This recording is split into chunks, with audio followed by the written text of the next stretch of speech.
Now for Sit 6-0, this is where I get 60 seconds to talk about anything I want. It's a good gig. Start the clock, please. Here's what's on my mind this morning. Were the Summer Olympics in Tokyo a success? Depends on how you look at it. If you're looking from a I like when Canada wins things perspective, yes. Heck yes. Go Olympics.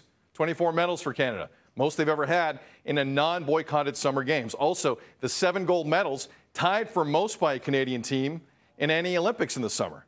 So from a competitive standpoint, yes, these were successful games for Canada. But I do take issue with IOC President Thomas Bach yesterday saying that these games were a great success generally. Here are the facts. Athletes were subjected to performing in oppressive heat because of TV commitments all the time. Hundreds of athletes and coaches contracted COVID during these games. Tokyo has more daily cases than ever before as they leave. And while the city's only testing 7,000 people locally per day, the IOC managed to test 80,000. So from 30,000 feet, this was still kind of disgusting. So I'm a little torn. I don't know if they were a success. Donnovan Bennett of Sportsnet joining us.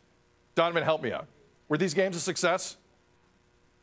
That's you torn? You don't sound torn at all. I'm pretty torn. I might have ripped a little at the end, but I am generally torn, yes.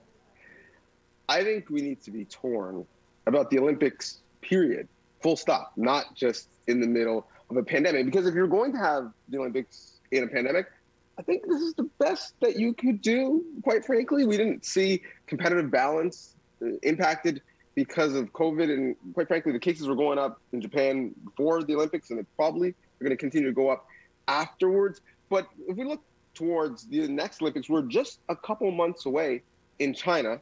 Some of the issues that you raised are still going to be there. Oh, and there's this like massive human rights issue that's just hanging above the entire games and whether or not countries like Canada should be going. So I think we're at the point where we need to examine the Olympics full stop, the impact on local economies, on the health and safety of people, marginalized communities being moved, the impact on the globe in terms of, global warming.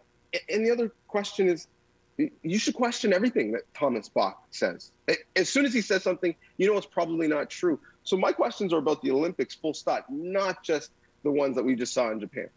By the way, did you hear Thomas Bach won a gold medal in fencing once? I hadn't heard that before. Every time the guy comes out, they mention this gold medal in fencing. Congratulations, fencing. Get out of here. Just stop lying to me.